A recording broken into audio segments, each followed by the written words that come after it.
Hello everyone, once again most welcome to my YouTube channel just commerce. तो पिछला class में हम सभी ने बेसिक अकाउंटिंग टर्म्स का कुछ 8 टर्म्स को जाना था एंड मैंने आपको बोला था कि जो बाकी के टर्म्स हमारे बच जाएंगे वो हम नेक्स्ट क्लास में कवर करेंगे।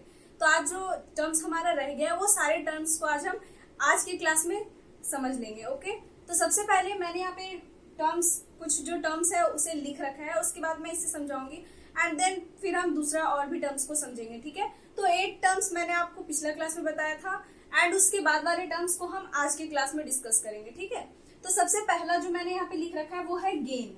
गेन क्या होता है?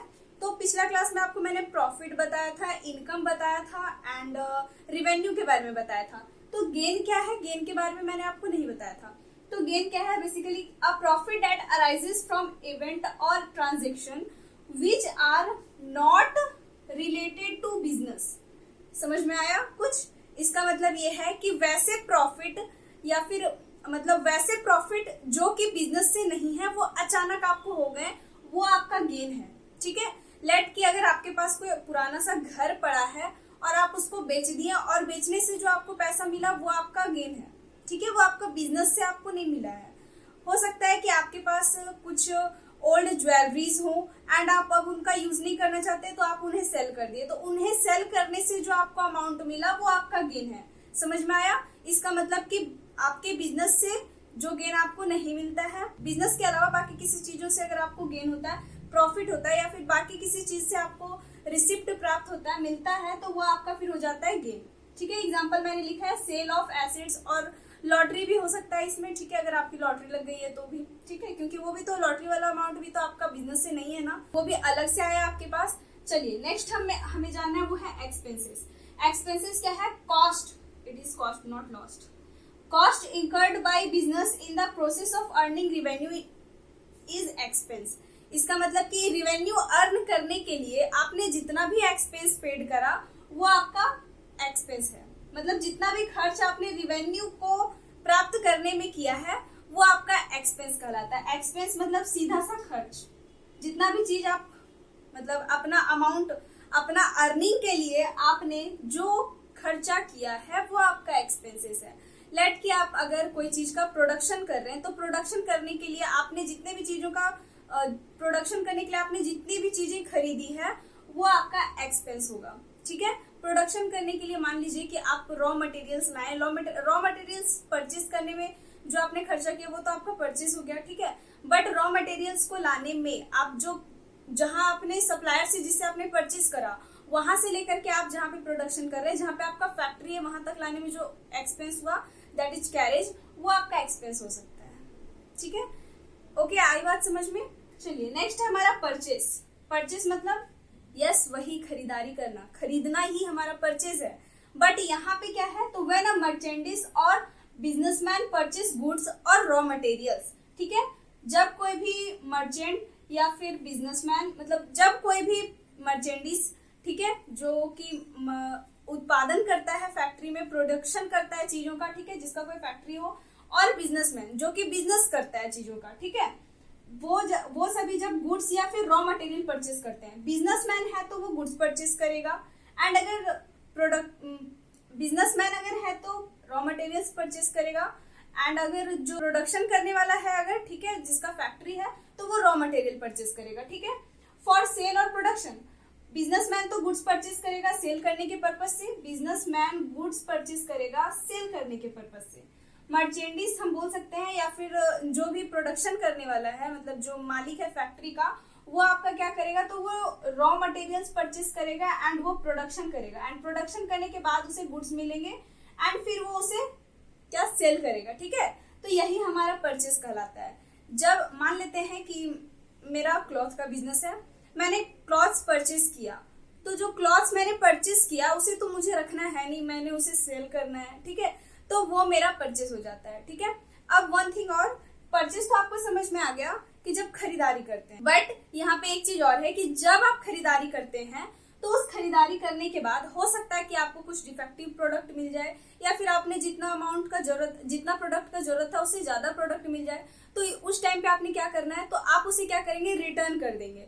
तो जो चीज, जो गुड्स जो आप रिटर्न कर देंगे सप्लायर को, वापस दे देंगे, वो आपका परचेस रिटर्न होगा। क्या होगा? Purchase return. ठीक है, परचेस रिटर्न। अब परचेस रिटर्न क्या होता है, आई होप कि आपको समझ में आ गया। तो जब जो भी गुड्स आपने परचेस किया उसे आप सप्लायर को वापस दे दिए, वो आपका परचेस रिटर्न हो गया। इसका एक नाम और है जिसे हम रिटर्न आउटवर्ड कहते हैं। आउटवर्ड, ये आपके पास से जा रहा है इसलिए आउटवर्ड हो रहा है। ठीक है, तो ये इसलिए इसका नाम दूसरा जो है वो रिटर्न आउटवर्ड है। ओके, चलिए नेक्स्ट है हमारा sales. Sales are total revenues from goods और सर्विसेज सोल्ड और प्रोवाइडेड टू कस्टमर। सेल का मतलब कि आपने कस्टमर को कुछ गुड्स बेच दिया या फिर कोई सर्विस आप दे रहे हैं, तो उससे जो आपको अमाउंट मिल रहा है वो आपका सेल हो गया। ठीक है, उससे जो टोटल अमाउंट आपको मिल रहा है, टोटल रेवेन्यू जो उससे आपको प्राप्त हो रहा है, वो आपका हो जाएगा क्या? सेल। देख लेते हैं यहाँ पे। मान लीजिए कि मेरा क्लॉथ का बिजनेस है एंड क्लॉथ के बिजनेस से मैंने जो क्लॉथ परचेस जो मैंने क्लॉथ्स करा उसे मुझे सेल करना है, तो उसे मैंने बेच दिया। मुझे रखना तो है नहीं उसे, ठीक है, तो मैंने उसे बेच दिया। अब उसे बेचा तो मेरे पास क्या आया? अमाउंट तो आया ही होगा, वो हमारा सेल है। मैं ट्यूशन पढ़ा रही हूँ, ठीक है, मैं ट्यूशन पढ़ाती हूँ, मैं सर्विसेज को सेल करती हूँ, सर्विस सेल करती हूँ, तो ये भी मेरा कस्टमर को मैंने बेच दिया। ठीक है, अब कभी हो सकता है कि कस्टमर को कोई चीज आप बेचे हैं, ठीक है, बट कस्टमर को भी वो पसंद ना आया हो या कुछ डिफेक्टिव होगा, कुछ भी होगा, ठीक है, मगर कस्टमर वो उसे अपने पास अब नहीं रखना चाहता, तो वो क्या करेगा? आपको रिटर्न कर देगा। तो जब कोई कस्टमर रिटर्न करता है तो उसे सेल्स रिटर्न कहते हैं। क्या कहते हैं? Sales return. सेल्स किया हुआ जो है वो अब रिटर्न आ गया। Okay, this is called sales return. Sales return का भी एक नाम और है जिसे हम रिटर्न इनवर्ड कहते हैं, यानी जो बेच दिए वो वापस आ रहा है, इनवर्ड आ रहा है, वापस आ रहा है, बिजनेस के अंदर आ रहा है, तो वो हमारा हो जाता है रिटर्न इनवर्ड। ओके, सो आई होप कि आपको इतना बेसिक टर्म्स पता चल गया होगा 12। आप इसका जल्दी से स्क्रीनशॉट ले लीजिए एंड देन हम अभी इसे इरेज करेंगे एंड फिर कुछ बेसिक टर्म्स को मैं यहाँ पे लिखूंगी एंड फिर ऐसे ही मैं आपको बताऊंगी। ओके, सो आई होप कि आपका ये हो गया है एंड अब हम इसे क्लीन कर देते हैं एंड अब हम नेक्स्ट अकाउंटिंग टर्म्स को समझेंगे। ओके, हाँ, तो अब हम ये सारे टर्म्स को समझते हैं। तो सबसे पहला मैंने यहाँ पे ले रखा है डेटर्स। डेटर्स क्या होते हैं? तो डेटर्स वे सारे इंसान होते हैं या वे पर्सन, एंटिटी, बिजनेस आप बोल सकते हैं जो आपको पैसे देगा। क्यों देगा? ऐसे ही तो नहीं देगा कोई भी। तो यहाँ पे आपको समझना ये है कि मान लेते हैं कि यहाँ पे मैं हूँ, ठीक है, इट इज मी एंड मेरा कोई बिजनेस है, लेट क्लॉथ का बिजनेस है एंड मैंने शिखा को कुछ क्लॉथ्स जो है बेच दिए एंड शिखा मेरी बहुत अच्छी फ्रेंड है, उसने मुझे कहा कि मुझे तुम दे दो अभी क्लॉथ्स, मैं तुम्हें बाद में अमाउंट दे दूंगी। ठीक है, मतलब शिखा मुझे बोल रही है कि मुझे उधार में दे दो, तो मैं क्या करूंगी कि उधार में शिखा को दे दूंगी, मेरी दोस्त है, ठीक है, तो मैंने शिखा को दे दिया क्लॉथ। तो अब क्या होगा? तो ऐसे ही शिखा को दे करके हम भूल तो नहीं जाएंगे, मेरा काम है अकाउंटिंग करना, तो मैं अपने बुक खोलूंगी एंड मैं बुक में नोट कर दूंगी कि मैंने शिखा को fill in the blanks amount का क्लॉथ्स जो है वो सेल किया है। ठीक है, तो मेरे लिए शिखा क्या है? डेटर है। इसका मतलब ये है कि शिखा से मुझे जो है वो अमाउंट लेने हैं। ठीक है, तो वो पर्सन और एंटिटी जो कर्ज अपने ऊपर रखता है और फिर उसे बाद में पे करता है, वो आपका डेटर होता है। ठीक है, मैंने यहाँ पे डिफिनेशन लिख रखा है। डेटर्स आर पर्सन्स और entities who owe to an enterprise an amount for buying goods और services on credit. I hope कि आपको समझ में आया। डेटर्स का मतलब देनदार, जो आपको अमाउंट देगा, यानी जो भी बिजनेस का बुक में आप अकाउंटिंग कर रहे हैं, वो बिजनेस अगर कोई गुड्स किसी को सेल किया है उधार में और वो जो इंसान उसे खरीदा है या जो एंटिटी उससे परचेस किया है वो उसको अमाउंट देगा, ठीक है, वो अमाउंट उसको देगा, तो वो आपका होता है डेटर्स। ओके, कभी कभी ऐसा भी हो जाता है कि मान लेते हैं कि हम शिखा को नहीं, किसी और को अमाउंट जो है क्लॉथ्स जो है वो बेच दिए हैं और वो इंसान क्या किया कि मुझे अमाउंट देने का प्रॉमिस तो किया बट मुझे कभी वो अमाउंट पे ही नहीं किया, मतलब वो कहीं भाग गया, बाहर चला गया या फिर डिसऑनेस्ट इंसान था, दिया ही नहीं। ठीक है, तो उसमें हम क्या करेंगे? तो वहां पे जो सिचुएशन होता है उसे हम बैड डेब्ट्स बोलते हैं। मान लेते हैं कि मैंने 500 का जो है वो शिखा को सेल किया था, तो 500 मुझे शिखा दे देगी बाद में, तो शिखा तो मेरी डेटर हो गई 500 की, बट यहाँ पे मैंने किसी और, मान लेते हैं एक्स को सेल किया 500 का क्लॉथ्स एंड ये एक्स मेरे से क्लॉथ्स ले लेने के बाद मुझे बोला कि पे कर देगा और ये कहीं चला गया, पता नहीं कहाँ गायब हो गया। तो अब क्या होगा? तो ये जो 500 मुझे मिलने वाले थे वो अब नहीं मिलेंगे और नहीं मिलने के कारण ये 500 जो है वो मेरा बैड डेब्ट्स हो जाएगा। क्या हो जाएगा? Bad debts. समझ में आया? आई होप कि आपको बैड डेब्ट्स भी समझ में आ गया होगा। ठीक है, नेक्स्ट है हमारा क्रेडिटर्स। यस, डेटर का जस्ट अपोजिट क्रेडिटर। अगर आप आप अपने ऊपर लेके सोचिए, अकाउंट्स बहुत ही प्रैक्टिकल सब्जेक्ट है। अगर आप किसी का अमाउंट रखे हुए हैं और आपको देना है, ठीक है, आपने अपने फ्रेंड से 500 रुपीज उधार लिया था एंड आपको वो 500 रुपीज जो है वो अपने फ्रेंड को देना पड़ेगा, अब देना होगा ना। तो यहाँ पे आपको जो है वो 500 रुपीज अपने फ्रेंड को देना पड़ेगा। तो आपका फ्रेंड आपके लिए क्रेडिटर हो गया, आपका फ्रेंड आपके लिए क्रेडिटर हो गया। इसका मतलब ये है कि आपको जिसे अमाउंट देना है वो आपका क्रेडिटर होता है, समझे। आपको जिसे अमाउंट देना है, लेना है तो डेटर, अगर किसी से पैसे लेना है तो वो डेटर है, लेकिन अगर किसी को देना है तो वो क्रेडिटर है, ठीक है। मैंने लिखा है क्रेडिटर्स आर पर्सन्स और entities who have to be paid an amount for providing goods and services on credit. Who have to be paid, जिसे पे करना है, ठीक है। ये क्रेडिटर पे नहीं करेगा। क्रेडिटर का मतलब है, मान लेते हैं कि हमें एक्स नाम के पर्सन से कुछ परचेस किया था उधार में और अब मुझे जो है वो अमाउंट एक्स को देना पड़ेगा, तो एक्स मेरे लिए क्या है, वो क्रेडिटर है। ओके, आई होप कि समझ में आ गया। जिससे लेना है वो डेटर और जिसे देना है वो क्रेडिटर। ओके, नेक्स्ट हमारा आता है लॉस। लॉस क्या है, the excess of expenses of a period over its related revenue is termed as loss. Loss का मतलब क्या है, तो पिछला क्लास में मैंने आपको प्रॉफिट बताया था। प्रॉफिट क्या होता है, तो प्रॉफिट का कैलकुलेशन हम पूरे साल में एक बार करते हैं। उसी तरीके से पूरे साल में एक बार जब हम प्रॉफिट एंड लॉस अकाउंट बनाएंगे प्रॉफिट का कैलकुलेशन करने के लिए, तो वहां पे अगर हमारा एक्सपेंस जो है वो रिवेन्यू से ज्यादा हो जाएगा, यानी कि मिलने वाला साइड कम है और देने वाला साइड ज्यादा है, एक्सपेंस ज्यादा हो जाएगा, तो वहां पे जो मुझे मिलेगा अमाउंट वो क्या हो जाएगा, लॉस में रहेगा वो अमाउंट। क्योंकि आपका इनकम से ज्यादा अगर आपका खर्च है तो वैसे ही वो लॉस ही है, ठीक है। समझ में आया लॉस। देन हमारा एक्सपेंडिचर, इसे ध्यान से समझना। Money spend on liability incurred for acquiring goods और सर्विसेज और assets is called expenditure. Expenditure क्या होता है, तो आपने जो अमाउंट खर्च किया है एसेट्स परचेज करने में, सर्विसेज परचेज करने में, या कोई लायबिलिटी आपने परचेज किया जिससे आपको बेनिफिट हो रहा है, तो वो आपका एक्सपेंडिचर होता है। एक्सपेंडिचर बस इतना सा नहीं है, एक्सपेंडिचर तीन तरीके के होते हैं। तो कौन कौन से होते हैं उसे मैं अभी आपको बताऊंगी बोर्ड पे। सबसे पहले मैं इसे क्लीन कर देती हूँ। ओके, सो अभी हम एक्सपेंडिचर को समझ रहे थे। तो एक्सपेंडिचर हमारा तीन तरीके का होता है। सबसे पहला ABC करके मैं लिख देती हूँ, ठीक है। तो आपका कैपिटल एक्सपेंडिचर होता है, देन आपका होता है रिवेन्यू एक्सपेंडिचर, एंड फिर आपका होता है deferred revenue expenditure. Okay, capital expenditure, revenue expenditure, deferred revenue expenditure, ये क्या होते हैं, तो चलिए हम इसे समझ लेते हैं पहले अच्छे से। कैपिटल एक्सपेंडिचर जो है वो नॉन रिकरिंग नेचर के होते हैं। नॉन रिकरिंग नेचर मतलब जो बार बार नहीं होता है, ठीक है। और रिवेन्यू एक्सपेंडिचर मतलब ऐसे एक्सपेंडिचर जो बार बार होते ही रहते हैं। डिफर्ड रिवेन्यू एक्सपेंडिचर मतलब ये बार बार तो होंगे बट इसका जो बेनिफिट है वो लॉन्ग टर्म होगा, ठीक है। तो यहाँ पे आपको समझना ये है कि कैपिटल एक्सपेंडिचर का मतलब होता है ऐसे एक्सपेंस जो बार बार नहीं होते, एक ही बार होते हैं, ठीक है।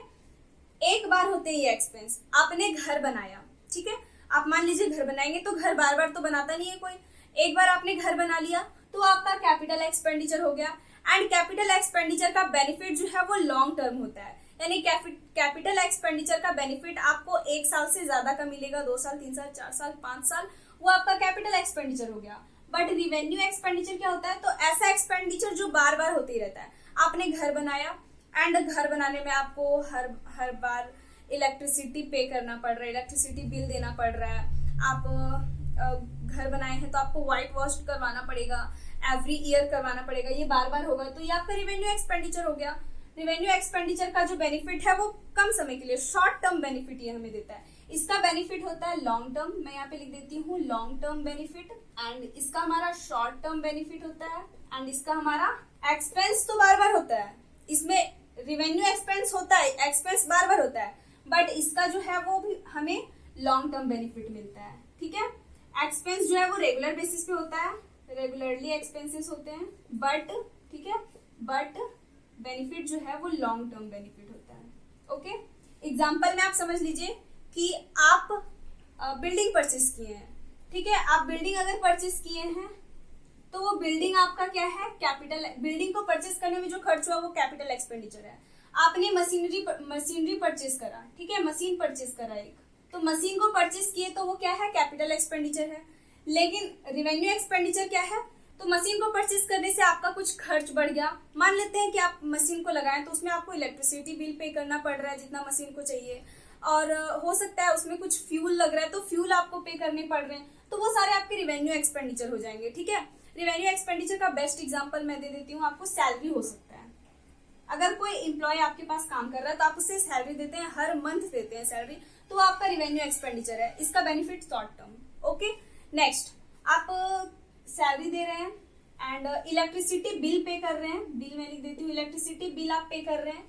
नेक्स्ट आपका डिफर्ड रिवेन्यू एक्सपेंडिचर, इसमें आपको क्या होगा, तो एक्सपेंस तो आपका रेगुलर बेसिस पे होगा बट आपको जो बेनिफिट मिलेगा वो लॉन्ग टर्म बेनिफिट होगा। इसका बहुत ही अच्छा एग्जांपल आपका एडवर्टीजमेंट है। एडवर्टीजमेंट आप एक बार एड पे खर्चा करते हैं 2000 3000 और इसका बेनिफिट आपको लॉन्ग टर्म मिलता है, 2 साल 3 साल 4 साल 5 साल भी हो सकता है। ठीक है, तो ये आपका एडवर्टीजमेंट हो गया, ये आपका डिफर्ड रिवेन्यू एक्सपेंडिचर होता है। ओके, आई होप कि आपको ये बहुत अच्छे से समझ में आ गया। तो अभी फिर से मैं इसे इरेज करूंगी एंड हम यहाँ पे फिर जितने भी टर्म्स है मैं उसे नोट डाउन कर लेती हूँ, उसके बाद मैं आपको उसे समझाऊंगी। ओके, सो अब हम क्या करेंगे, तो अब जो हम समझने वाले वो हमारा क्या है, गुड्स है। गुड्स मतलब क्या होता है, गुड्स रेफर टू कमोडिटीज और थिंग इंटेंडेड फॉर सेल, यानी कि कोई भी बिजनेस में, इसका मतलब ये है कि कोई भी बिजनेस में जितना भी गुड्स, जितना भी चीज रखा हुआ है सेल करने के लिए, वो आपका गुड्स होता है। जैसे कि एक क्लॉथ मर्चेंट है, ठीक है, मतलब कि एक क्लॉथ का बिजनेस करता है, क्लॉथ का बिजनेसमैन है, तो वो अपना बिजनेस में कुछ क्लॉथ्स को परचेस करके लाके रखा है सेल करने के लिए, तो वो उसका गुड्स है। अब क्या सारा गुड्स, जितना भी आसपास का जितना भी क्लॉथ्स है सब उसका गुड्स है? नहीं, जो भी वो परचेस करके रखा है अपना स्टॉक के रूप में वो उसका गुड्स है। ओके, आया समझ में। नेक्स्ट हमारा stock, the value of unsold stock in a business on any given date called stock. Stock का मतलब क्या है, तो मान लेते हैं कि कोई भी बिजनेसमैन जो है वो 4000 का गुड्स जो है वो परचेस किया है। ठीक है, 4000 का गुड्स उसने परचेस किया एंड इसमें से 2000 का गुड्स जो है वो बेच पाया और 2000 का जो है वो बच गया। 2000 का गुड्स जो बच गया यही आपका स्टॉक है। आई बात समझ में। स्टॉक मतलब क्या, तो जो अनसोल्ड गुड्स जो बच जाता है, जो गुड्स नहीं बिकता है बच जाता है बिजनेस में, वो आपका स्टॉक होता है। ठीक है, इसे स्टॉक इन हैंड भी बोलते हैं। सो स्टॉक के बाद नेक्स्ट है आपका वोचर। व्हाट इज वोचर, तो वोचर क्या है, the documentary evidence in support of transaction is known as voucher, यानी ट्रांजेक्शन आपने किया, इसका एविडेंस कि आपने ट्रांजेक्शन किया, यही आपका वोचर है। ठीक है, लेट के देखिए यहाँ पे मैंने लिख रखा है example, if we buy goods on cash we get cash memo. जब हम कैश में गुड्स खरीदते हैं तो हमें कैश मेमो मिलता है, वो आपका वोचर है। If we buy goods on credit we get invoice, ये आपका वोचर है। ठीक है, और जब कभी भी हम पेमेंट करते हैं तो हमें रिसिप्ट प्राप्त होता है, रिसिप्ट मिलता है, तो वो आपका वोचर है। ठीक है, देन आपका discount. Discount is the dedication in price of the goods for sale. तो डिस्काउंट तो आपको पता ही होगा, इतना शॉपिंग करते हैं कि डिस्काउंट के बारे में तो जान ही गए होंगे, है ना। तो जब कभी भी आपको कोई भी गुड्स जो है वो खरीदने होते हैं या बेचने होते हैं, तो आपको जो प्राइस है उससे थोड़ा कम में मिल जाता है, तो आपको डिस्काउंट मिला। एंड अगर आप बेच रहे हैं तो आप उसको कम प्राइस पे बेच रहे हैं, तो वो आपका फिर हो जाता है डिस्काउंट, आपने पे किया। ठीक है, तो यहाँ पे वही है डिस्काउंट की जो अमाउंट है उसमें से आपको कम देने हैं। अगर 10 रुपया अगर आपका अमाउंट है तो आप 8 में बेच रहे हैं। ठीक है, तो ये आपका जो 2 रुपया हुआ इसका डिफरेंस, ये आपका डिस्काउंट हो जाता है। तो यही चीज यहाँ पे हम समझ रहे हैं कि डिस्काउंट मतलब क्या होता है। तो डिस्काउंट 2 टाइप्स से होते हैं। पहला आपका होता है ट्रेड डिस्काउंट एंड देन होता है कैश डिस्काउंट। ट्रेड डिस्काउंट का मतलब वैसा डिस्काउंट जो सबको मिलेगा, जितना भी कस्टमर परचेस करेंगे सबको हम वो डिस्काउंट देंगे, वो हमारा ट्रेड डिस्काउंट है। बट कैश डिस्काउंट क्या होता है, तो कैश डिस्काउंट सबको नहीं मिलता, ये किसी स्पेशल वन को मिलता है। लेट अगर हम उधार में भी, तो कोई बिजनेस बेचता है ना गुड्स को, उधार में भी सेल करता है, तो उधार में सेल करने के दौरान ऐसा हो सकता है कि वो 2 रुपया तो डिस्काउंट उसको मिल ही गया और उसके बावजूद भी वो अमाउंट पे ना करे, वो उसका बैड डेब्ट्स हो जाए या कस्टमर ना बाद में पे करे। ठीक है, तो इसलिए जो कस्टमर आपको उसी टाइम जब वो परचेस कर रहा है, 2 रुपया तो उसको डिस्काउंट मिल ही रहा है 10 में से, और उस समय परचेस करने टाइम ही वो अमाउंट पे कर दे रहा है, तो उसके बदले में उसे क्या कह रहा है, जो बेच रहा है वो क्या कह रहा है सेलर, कि आपको 1 रुपया और डिस्काउंट मिल जाएगा क्योंकि आप अभी कैश में पे कर रहे हैं। ठीक है, तो वो आपका कैश डिस्काउंट हो जाता है। ओके, तो ये 20 बेसिक अकाउंटिंग टर्म्स मैंने आपको बताया जो कि आपके सिलेबस में था। ठीक है, अभी न्यू वाला सिलेबस में और भी कुछ अकाउंटिंग टर्म्स हैं, जैसे कि हो गया रिसिप्ट। रिसिप्ट क्या होता है मैं आपको ये बोल के बता देती हूँ, ध्यान से सुनना एंड खुद से नोट करने का कोशिश करना, इसे खुद से लिखना। तो होता है रिसिप्ट। रिसिप्ट क्या होता है, तो रिसिप्ट का मतलब होता है जो कुछ भी आपको प्राप्त हुआ, जो कहीं से भी आपको मिला वो आपका रिसिप्ट है। रिसिप्ट भी दो तरीका से होता है, दो टाइप का होता है। पहला होता है capital receipt, then revenue receipt. Capital receipt जिसका बेनिफिट आपको लॉन्ग टाइम मिलने वाला है, ठीक है, यानी उसका बेनिफिट आपको लॉन्ग टाइम मिलने वाला, वो आप बार बार वो रिसिप्ट आपको नहीं होता, कभी कभी होगा, एक बार होगा, दो बार होगा, ठीक है। और रिवेन्यू रिसिप्ट का मतलब ऐसा रिसिप्ट जो आपको बार बार होता है, जैसे कि अगर आपको सैलरी मिल रहा है तो वो आपको बार बार मिल रहा है, उसका बेनिफिट जो है वो भी शॉर्ट टाइम ही है बट आपको बार बार मिल रहा है, ठीक है, तो ये आपका हो गया रिवेन्यू रिसिप्ट। कैपिटल रिसिप्ट, आप अपना घर ही बेच दिए, तो घर हर इंसान बार बार नहीं बेचता है, जिंदगी में कभी भी एक आध बार बेचता है या दो बार, इससे ज्यादा नहीं, ठीक है, तो वो आपका कैपिटल रिसिप्ट हो जाएगा, ठीक है। ये हो गया आपका 21। एंड फिर 22 आपका लाइव स्टॉक होता है। लाइव स्टॉक क्या होता है, तो जब कभी भी बिजनेस में अगर आपका कोई मतलब हॉर्स आप रख लिए या फिर कोई भी एनिमल रख लिए हैं, ठीक है, काम करने के लिए, कोई गुड्स को इधर उधर ले जाने के लिए, वैसे अभी तो कोई एनिमल रखता नहीं है बट अगर आप रखे हैं तो वो आपका लाइव स्टॉक है, ठीक है, चलता फिरता स्टॉक इज लाइव स्टॉक जो कि एनिमल है, ओके। तो यहीं पे हमारा बेसिक अकाउंटिंग टर्म्स का क्लास खत्म होता है एंड नेक्स्ट क्लास से हम और भी न्यू टॉपिक के साथ स्टार्ट करेंगे। तब तक के लिए keep study and bye bye, take care.